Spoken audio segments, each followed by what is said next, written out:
Hello,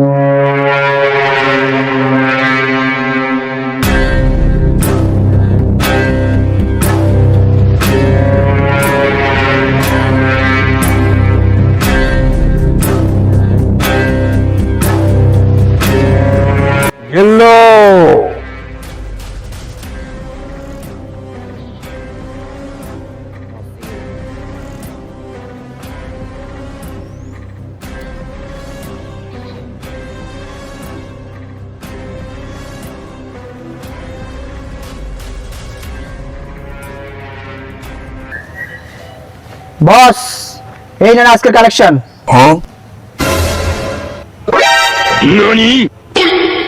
কি ব্যাপার? ওজন এত কম লাগে কেন? বস, নতুন নির্বাচনের ব্যবস্থা করেন। চাঁদা তুলতে অনেক কষ্ট হয়, দল ক্ষমতা না আসলে কেউ চাঁদা দিতে চায় না। এভাবে কম টাকা আসলে তো আমার দল চালানো কঠিন হয়ে যাবে। এক কাজ কর, মিছিল মিটিং কর, আন্দোলনের ব্যবস্থা কর, দেশে অরাজকতা সৃষ্টি কর। বর্তমান সরকার নির্বাচন দিতে বাধ্য হয়ে যায় যেন। ঠিক আছে? Yes boss. চল।